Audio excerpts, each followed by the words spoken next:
The galaxy was quiet on the day everything changed. Human colony A-17, a growing settlement on the edge of explored space, woke up to a normal morning.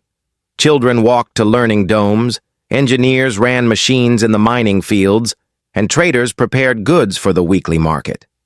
Life was peaceful, simple, and full of hope. No one in the colony believed danger was close. They trusted the silence of space. They trusted the protective satellites around the colony. They trusted that the galaxy had finally accepted humanity as peaceful explorers. But the galaxy had its own secrets. Far beyond the colony's scanners, an alien fleet moved through the dark. Their ships were large, sharp, and shaped like metallic wings. They did not send warnings. They did not open channels. They did not care who lived below. The command ship carried the symbol of an ancient empire, a symbol feared across many systems, a burning circle surrounded by claws. The Zalvar Empire. A name humans had only seen in old alien reports, always described as distant and uninterested in outsiders. But today, the Zalvar Empire had chosen a target. On the colony, people suddenly felt the ground shake as a loud alarm echoed through every street. The early morning sky turned red as defense screens activated. Ethan Hale, a young security officer, ran toward the command station with a pounding heart. He had never seen a real attack before, only training simulations. As he reached the control deck, the screen showed hundreds of glowing markers descending. He asked the chief, "What are they? Pirates?" The chief shook his head slowly. His face looked pale. "No. These ships, they belong to an empire we hoped never to meet." Ethan could not understand why an empire would target such a small colony. There were no weapons here, no valuable resources worth a war. But the aliens did not care. Their first strike broke through the outer shield with a flash brighter than the sun. Houses collapsed, towers fell. People screamed and ran through smoke-filled streets. Among them was Mira Lorne, a young teacher trying to guide a group of children to the underground shelter. The children cried as explosions sounded above them. Mira kept telling them to stay close, to keep moving, to be brave. She had no idea why this was happening. No one did. The alien attack was not a warning. It was not a demand. It was complete destruction. The Zalvar Empire believed humans were growing too fast in the galaxy. They believed humans were a threat to their ancient rule. They believed fear was the best message. So they decided to erase a colony, just one small, peaceful colony, to show the galaxy that humans could be crushed. In orbit, the colony's small defense fleet tried to fight back. Captain Rian Torres commanded the largest ship, though compared to the alien vessels, it looked like a tiny spark. Still, he refused to retreat. He ordered his crew to target the closest enemy ship. The human lasers hit, but the alien shields absorbed the energy like it was nothing. The aliens responded with a single blast. Ryan's ship broke apart in a silent flash of light. Down below, Ethan struggled to pull survivors out from under a fallen structure. Smoke burned his eyes, and the heat made it hard to breathe. The screams around him mixed with distant alien engines. He knew they were losing. He knew the colony was dying. But still, he did not stop helping. The aliens continued their attack without emotion. Their ships released burning fragments that fell like rain. Streets turned into fire, buildings melted, communication towers shattered. Mira managed to get the children into the shelter, but when she tried to run back out to help others, the entrance collapsed behind her. Dust filled the air. She hit the ground, coughing, unable to move the heavy debris. She wondered if anyone would find them before the aliens returned to finish the job. Back at the command center, the chief watched the destruction spread on every screen. He whispered, "Earth must know. We must send the message." But before the final signal could be transmitted, the roof split open as alien energy beams cut through the building. Ethan, realizing what they were trying to do, grabbed the data drive containing the colony's last report and ran toward the emergency transmitter on the West Ridge. The ground shook with every step. He could hear alien drones above him. He could feel the heat of falling blasts. He kept running. When he reached the ridge, the transmitter tower was partly damaged, but still standing. Ethan climbed the stairs two at a time, ignoring the pain in his legs. At the top, he inserted the data drive and activated the emergency beacon. The machine processed for a moment. Then the signal shot into space, a bright line carrying the truth of what happened. The destruction of A-17 had been witnessed by Earth. Ethan felt relief for a single second. Then a shadow fell over him. An alien drone fired, the ridge exploded, and the last human defender fell. Hours later, the flames died down. The colony, once full of life, was silent. Smoke floated in the wind like ghosts searching for their homes. The Zalvar ships rose slowly, leaving the ruins behind. To them, the mission was complete. They had erased a human colony. They believed no one could challenge their empire. But they were wrong. Because far away, in the deep core of human space, Earth received the message. At first, the command officers did not believe what they saw. They replayed the final transmission again and again, the images of burning streets, the destroyed ships, the terrified civilians. Shock became anger. Anger became something colder, something sharper. Humanity did not forget. Humanity did not forgive. Humanity had learned one lesson across centuries. If you destroy one human world, humanity will not rest until justice reaches the stars. And this time, justice would mean the end of an entire star system. The message from Colony A-17 reached Earth Command in the early hours of the morning. The room was quiet at first, the large screens glowing softly in the dim light. Officers stood still as the replay showed burning cities, fallen towers, and alien ships raining destruction from above. No one spoke. No one breathed. It felt like the entire room was frozen. General Marcus Redham, known for his calm voice and sharp mind, watched the recording 3 times. His jaw tightened, but he did not shout. He did not show fear. He only whispered, "So, it has begun." Around him, younger officers exchanged worried looks. Some tried to understand why the aliens did this. Others could not stop staring at the final moments of Ethan Hale, the brave man who sent the last signal. The image of his fall shook everyone. News spread across Earth in minutes. Every major city stopped as people watched the destruction of A-17 on public screens. Families cried, soldiers clenched their fists, scientists, politicians, and workers across the planet felt the same heavy pain in their chest. The colony had been more than a settlement. It had been a symbol of human hope. Now it was ashes. The president of Earth United Council called an emergency meeting. Leaders from Mars, Luna City, Jupiter stations, and all major human alliances joined through holograms. Their faces showed the same shock. No one could pretend this was a misunderstanding. The Zalvar Empire had attacked with no warning, no communication, and no mercy. General Redham stood in front of them. "The Zalvar Empire has declared war on humanity," he said. "They believe destroying one of our colonies will make us afraid. They expect us to hide. They think we will back down." He paused and looked at the burning images behind him. "But they do not understand humans." Silence filled the room as every leader listened. "We stand together," he continued. "We defend every world, and we answer this attack with strength the galaxy has never seen." The council agreed. Humanity would not sit quietly. Humanity would respond. Every shipyard opened, every training center activated, every scientist and engineer was called to duty. Thousands of workers began preparing old fleets, building new engines, testing new weapons, and readying defenses. The galaxy had always underestimated humans, but now it would witness their true unity.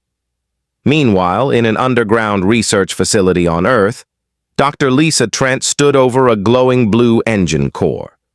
She was young, brilliant, and one of the lead developers of a weapon system known only by a secret name, Project Starfall. She had spent years studying alien energy signatures and human gravitational technology. Many said her designs were impossible, but today, the impossible was needed. Her assistant, Rowan, entered the room. "Did you see the news?" She nodded, though her eyes stayed on the engine. "I did, and now we finish this project faster." Rowan whispered, "If this works, it can erase an entire star system." Lisa closed her eyes. "Yes, and if we don't use it wisely, it could destroy even more." Rowan swallowed hard. Humanity had never created something this powerful. They had never needed to, until now. In the outer colonies, survivors of the attack slowly began to appear. A rescue team sent by Earth found a damaged underground shelter where Mira Lorne and the children waited in silence. When the entrance was opened, dust filled the air as light fell inside. Mira blinked at the brightness, thinking she might be dreaming.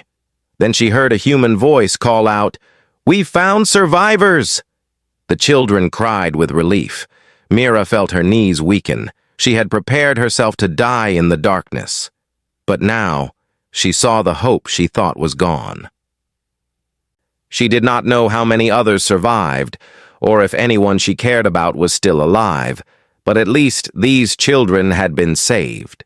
Her quiet relief turned into anger when she saw the ruins outside. The colony she loved was gone. Smoke floated above broken buildings. Roads had turned into craters. She looked at the sky, imagining the alien ships still out there. She whispered, "Why did they do this?" The rescue officer beside her replied, "We don't know yet, but Earth will answer." Back on the Zalvar homeworld, deep inside a massive throne hall decorated with ancient symbols, Emperor Calrix listened to the report of the attack. His long, sharp fingers tapped the arm of his throne as the commander described the destruction. "No human ship survived," the commander said. "The colony is gone." The Emperor's expression did not change. "Good. Let the galaxy see what happens to those who expand without permission." Another advisor asked, "Should we prepare for human retaliation?" Calrix laughed softly. "Humans are emotional, but they are weak. They do not have the power to challenge an empire. They will protest, they will cry, but they will not act." He looked at a large map showing the star systems under Zalvar control. "If they respond, we crush them again, and again, until they accept their place." The advisor bowed, but deep inside, fear grew. Calrix believed humans were nothing, but he had never fought them directly. He did not understand their history, their determination, their ability to rise even after losing everything. He was about to learn. On Earth, General Redam visited the main command hangar where the largest human warship waited, the Resolute Dawn. Engineers rushed around the ship, installing armor and testing engines. Pilots prepared for deployment. The ship was humanity's pride, fast, powerful, and equipped with the newest technology. Redam placed his hand on the cold metal hull. "We will protect what remains," he whispered, "and we will bring justice for what was taken." As he walked forward, an officer approached and saluted. "Sir, every fleet is ready. We await your orders." Redam nodded. "Send the order. All units prepare for war." Across Earth and every colony, that message echoed through speakers, through digital screens, through every home and station. Humanity is mobilizing. Families watched silently. Soldiers prepared their gear. Pilots stepped into simulation pods to train for battles they had never imagined. Humanity had been peaceful for decades, but now the fire inside them began to rise again. Mira, now aboard a rescue transport heading to Earth, looked out the window at the stars. She knew she could not return to her simple life as a teacher. She had seen too much. She had lost too much. She made a quiet promise to the children sleeping beside her. I will not let this happen again. The war that none expected had begun, and humanity, once peaceful, now carried a storm in their hearts. Mira sat in the medical bay of the rescue ship, holding a warm cup of water in her shaking hands. The children slept near her under soft blankets, finally safe after endless hours of fear. She kept looking at their small faces, reminding herself they were alive. She could not say the same about many others. The memory of Ethan Hale running toward the ridge, the explosions, the burning sky, everything replayed in her mind again and again. She did not know him personally, but she could never forget his final act. Without his message, Earth would not know what happened. Without him, humanity might still be unaware of the danger coming. When the ship finally arrived at Earth's main orbital station, Mira was surprised to see hundreds of officers waiting. Soldiers, doctors, and council representatives stood ready to meet the survivors. The station felt tense, filled with energy and urgency. Everyone spoke fast, moved fast, and seemed ready for something big. A woman in a dark blue uniform approached Mira. "My name is Commander Jeline. You are one of the survivors from A-17? Mira nodded slowly. "We're very sorry for your loss," Jeline said. "You're safe now. Earth has already begun preparing a response." Mira asked, "Why did the aliens attack us? What did we do?" Commander Jeline sighed. "We don't know yet, but what they did, it has united all of humanity." Mira felt a fire start inside her chest. She never imagined she would be part of something so large, so important. She wasn't a soldier, wasn't a leader, but she had lived through the attack. She knew what it looked like, what it felt like, and she knew she had to help however she could. Far away from Earth, in a heavily protected facility, Dr. Lisa Trent stood in front of a giant transparent chamber holding a glowing core. The blue energy inside pulsed like a living heart. Dozens of technicians monitored the readings on the screens around her. Project Starfall was almost ready. Rowan looked nervous as he handed her a report. "The gravitational matrix is stable, but the energy output is terrifying.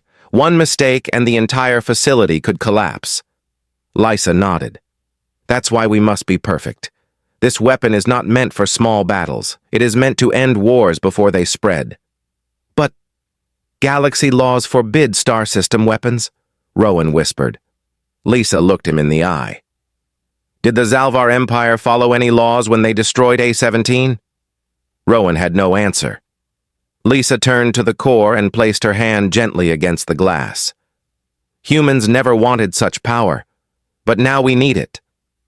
At the same time, the human fleet continued to prepare. In the hangar of the Resolute Dawn, General Marcus Redham watched his soldiers train in formation.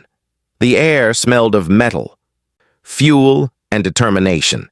Pilots ran drills inside simulators. Engineers carried heavy tools. Every person moved with purpose. Redham spoke to the officers beside him. "How long until we can launch?" 4 days, sir. Maybe 3 if we push the work crews." Redham nodded. "Make it 3. The longer we wait, the stronger the enemy becomes." The officers saluted and rushed away. As Redham walked through the command deck, he paused at a large window showing Earth's surface far below. He remembered the first time he saw a colony destroyed, decades ago when he was a young officer. Back then, the attackers had been pirates, not an empire. But the feeling was the same: helplessness. He had sworn to protect humanity so no colony would fall again. Now, he had failed. And he would not fail again. Back in Zalvar space, Emperor Calrix held a private meeting with his High Council. The throne room was silent except for the hum of energy crystals glowing along the walls. His advisors bowed deeply as he entered. One advisor began, "Emperor, human activity has increased in the core. Their military is mobilizing faster than expected." Calrix smiled as if amused. "Let them. Humans act with emotion, not strategy. They are like children who throw stones when angry." Another advisor added, "But their unity is impressive. Reports show Mars and Earth fleets joining forces." Calrix's smile faded slightly. "Unity is dangerous. Keep watching them. If they move near our borders, remove them." Across the room, one younger council member hesitated before speaking. "My Emperor, what if we misjudged their strength?" The room went still. Calrix stepped closer, towering over him. "You fear them?" "I fear their history," the advisor said quietly. "Humans grow stronger when pushed. They change quickly. They adapt. No species has done this before." Calrix glared. "Humans are reckless. They expand too fast. They threaten our order. Erasing one colony was a warning." The advisor whispered, "But what if they answer that warning?" Calrix turned away. "Then they will suffer more." Back on Earth, Mira had been taken to a debriefing center. Dozens of survivors were interviewed, their stories recorded as evidence. Mira didn't know how she could help, but when she spoke about the attack, officers listened carefully. They needed details: formation of the enemy ships, the direction of the attack, the color of the weapons, the shape of the drones. Her voice shook as she described the destruction. "We didn't have a chance. They came so fast. They didn't speak or ask anything. They just destroyed everything." The officer nodded and typed notes. "Your information will help us. You did well." Mira felt a strange mix of sadness and strength. She had lost her home, but she still had her voice. Later that evening, she walked through the observation deck of the station. Through the wide glass, she saw Earth glowing in blue and white. For the first time, she felt the size of humanity, the millions of lives depending on leaders, soldiers, and scientists to protect them. She whispered, "Please don't let us fail." At that same hour, General Redham entered a secure conference room. Lisa Trent stood waiting for him. "General," she said, "Project Starfall is ready for controlled testing." Redham's eyes narrowed. "And how soon until we can deploy it?" "That depends on the Council," she replied. "Some fear the weapon is too extreme." Redham walked toward her, his voice low. "A-17 was extreme. A star system burned is extreme. Humanity needs something that ends this war before more colonies fall." Lisa nodded. "Then we test it tomorrow." Earth was preparing its greatest weapon. Zalvar forces were preparing their next move, and the galaxy was holding its breath, waiting to see who would strike first. The test site for Project Starfall was located far from Earth, hidden inside a quiet region of space where no ships normally traveled. Large observation platforms floated around a dead moon, their sensors focused on a single device suspended in open vacuum. The glowing core inside the device pulsed with soft blue light, almost peaceful, as if unaware that it could change the course of a war. Dr. Lisa Trent stood inside the control station with her team. Her hands rested on the command console, her mind sharp and focused. Months of calculations, sleepless nights, and dangerous experiments had led to this moment. If Starfall worked, humanity would hold a weapon that even the Zalvar Empire had never seen. If it failed, the consequences were unpredictable. Rowan checked the readings again. Energy levels stable. Gravitational nodes aligned, all systems ready. Lisa took a slow breath. Begin the test.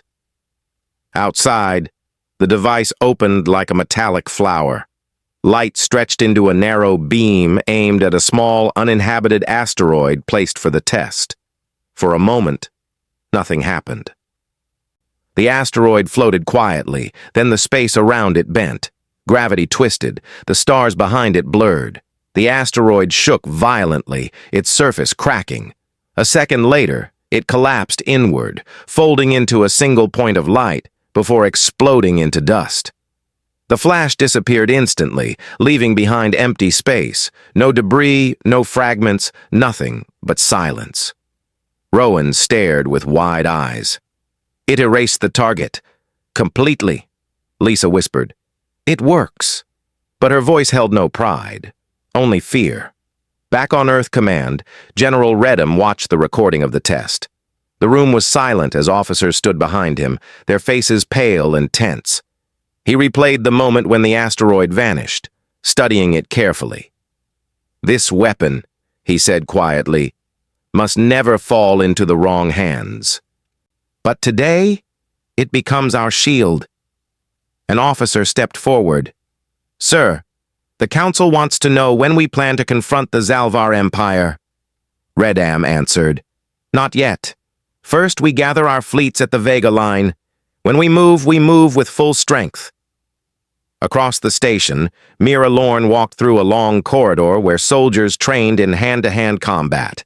The sound of boots striking the ground echoed around her. Many soldiers looked tired but determined. She recognized the same fire she felt inside herself. A council representative had approached her earlier, explaining that survivors like her were important for morale and strategy. You saw the attack with your own eyes, the representative said. Your words can help unite the colonies. But Mira didn't feel like a leader. She felt like someone trying to understand why her peaceful world had been taken away. She found a quiet seat by a window and looked out at the black sea of stars.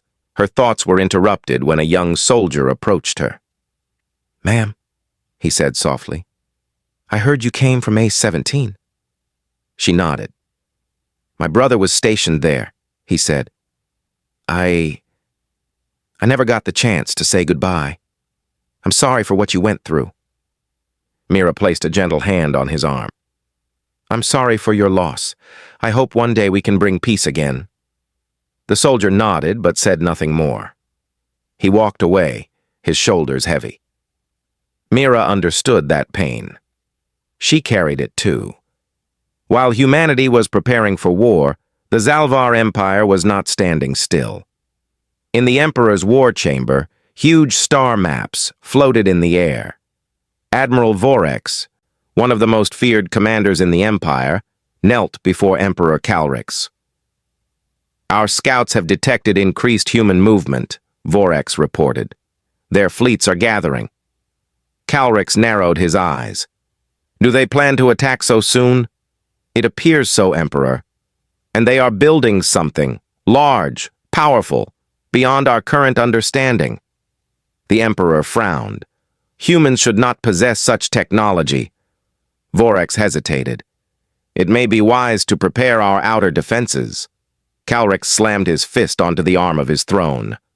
They are weak. They cannot touch the Zalvar Empire. Vorex remained silent. He had fought many battles, but something about the humans troubled him. Their rapid unity, their sudden advances, their fierce reactions to loss, it was unlike any species he had studied. He feared the Emperor underestimated them. Meanwhile, Earth's fleets continued to gather at the Vega line, a long stretch of space where human-controlled territory met neutral zones. Massive ships, some old and battle-worn, others freshly built, floated in formation. The Resolute Dawn stood at the center like a guardian. General Redham arrived on the command deck, where screens displayed ship names, crew status, and readiness percentages. Officers stood as he entered. He spoke calmly, but firmly. Today, we begin the final preparations. When we strike to protect our people. The Zalvar Empire believes they can break us. They believe we will fear them, but they have made the oldest mistake in war. One officer asked, "What mistake, sir?" Redham answered, "They awakened a united humanity." On another side of the ship, Mira was invited to speak with survivors who had joined refugee groups. She listened to their stories, parents looking for children, workers who lost friends, students who watched their cities burn. Mira felt her heart tighten with every story. She realized she was no longer just a victim. She had become a witness. Her voice mattered. When she spoke to the group, she said, "We cannot bring back those we lost, but we can make sure their memory guides us. We must stand with the rest of humanity. We must not let fear control us." Her words brought tears to some eyes. Others nodded slowly. Humanity's strength was not only in weapons, it was in their shared will. Inside the research facility, Lysa Trent reviewed new data. The Starfall core glowed brighter with each test, humming with power. But something worried her. Small fluctuations appeared in the energy readings, tiny but growing. Rowan asked, "Is something wrong?" Lisa answered, "The core is becoming stronger each time, almost as if it's learning." "Is that possible?" She didn't answer. Instead, she shut down the core for safety. "We must control it before it controls us." Rowan's face paled. "Do you think we should tell General Redam?" Lisa thought for a long moment. "Not yet. Let me study it first." Outside the facility window, a comet passed silently, its icy trail glowing across the dark. Lisa knew humanity was preparing for the largest war in its history, and she feared that the weapon she created might one day be as dangerous as the enemy they were trying to stop. In distant space, a Zalvar scout ship observed the Vega line. The captain watched the massive human fleet and felt a chill run through him. This is not the behavior of a weak species," he whispered. He sent the report back to the Empire. Humanity was coming, and they were coming with fire. The report from the Zalvar scout ship reached Emperor Calrix faster than expected. The message was simple, but the fear in the scout captain's voice was clear. The human fleet at the Vega line was not small, not scattered, not confused. It was organized, unified, and growing larger by the hour. The Emperor stared at the hologram, silent for a long moment. His advisors shifted nervously behind him. They had never seen Calrix hesitate before. Finally, he spoke. "Humans are gathering, but they do not understand the strength of the Empire. We will crush their fleet before it reaches our borders." But even he did not fully believe his own words. Admiral Vorex stood quietly at the Emperor's side. "My Emperor, permission to deploy the Shield Wall fleet." Calrix raised an eyebrow. "You wish to send our largest fleet? For humans?" Vorex replied, "Yes, because humans fight differently than other species. They do not run, they do not surrender. They grow stronger the more they lose." Calrix frowned. "Prepare the fleet, but I will not move it myself. You command." Vorex bowed. "It will be done." Far from the Zalvar homeworld, the human fleet continued to assemble in tight formation. The Resolute Dawn floated at the center, surrounded by dozens of cruisers, frigates, and carriers. Smaller ships moved between them, transporting supplies and personnel. The fleet looked like a shining wall of steel and determination, stretching across the stars. Inside the war room of the Resolute Dawn, General Marcus Redam stood in front of a large star map. Various human commanders joined him through holograms. Everyone looked serious, ready for what was coming. "We do not attack yet," Redam said. "We wait for confirmation from our scouts. When the Zalvar fleet moves, we strike with full force." Commander York, a tall man from Mars fleet, responded, "Sir, the men are eager. They want justice." Redam nodded. "And they will have it. But we must be smart. We cannot fight blindly. We win this war with discipline, not emotion." The commanders agreed. Meanwhile, Mira Lorne found herself walking through the medical wing of the ship, helping with small tasks. She brought blankets, handed out water, and comforted nervous civilians. The survivors trusted her now because she understood their fear. She had lived it. One little girl tugged at her sleeve. "Miss Mira, will the aliens come here too?" Mira knelt down and brushed the girl's hair softly. "No, the soldiers here will protect us. You're safe." The girl hugged her tightly. Mira felt something inside her shift. She had been a teacher, but now she was becoming something else, a source of strength for those who were hurting. She still felt fear, but she refused to let it control her. In the research facility, Dr. Lysa Trent studied the latest energy readings from the Starfall core. The glowing sphere inside the chamber was brighter than ever, pulsing like a heartbeat. She stared at it through the glass, her expression serious. The core responded to energy, pressure, and gravitational changes almost as if it were alive. Rowan approached her slowly. "You haven't slept in 2 days, Lisa." She didn't look away from the core.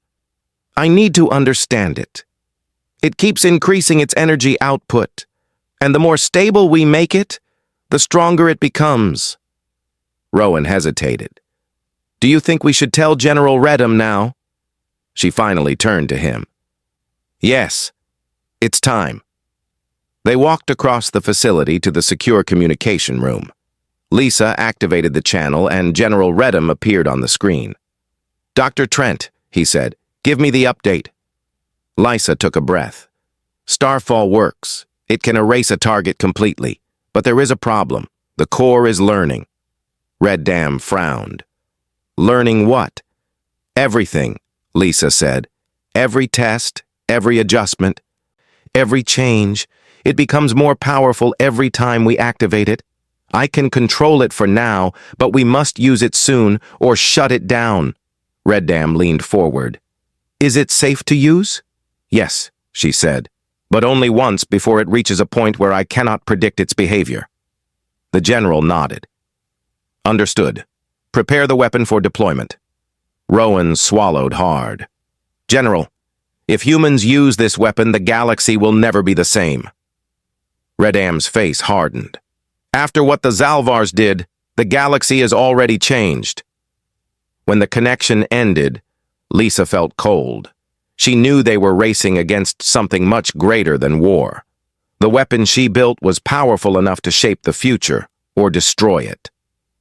Hours later, a human scout ship returned from the border. The pilot, breathing fast, sent an emergency message to the fleet. "This is Scout Unit Theta. The Zalvar Empire has deployed their shield wall fleet. Admiral Vorex is leading them. They are heading toward our position." The message spread across every human warship. Soldiers ran to battle stations. Pilots rushed to their fighters. Lights flashed across the hangars. The entire fleet came alive. General Redham stood tall on the command deck of the Resolute Dawn. "Prepare all ships," he ordered. "The enemy is coming." The star map updated immediately, showing the massive Zalvar fleet approaching. Their formation was strong and intimidating, rows of dark, sharp warships glowing with blue energy. Admiral Vorex's flagship led the attack, its hull covered in ancient runes of conquest. But humanity did not break. They tightened their formation. They raised their shields. They prepared weapons. In the medical bay, Mira felt the change in the air. The ship vibrated as engines powered up. Officers rushed past her. She stood still, trying to calm her breathing. She was not a soldier, but this moment felt like a turning point in history. A nurse whispered to her, "The battle is starting." Mira looked toward the ceiling. "Please, protect them all."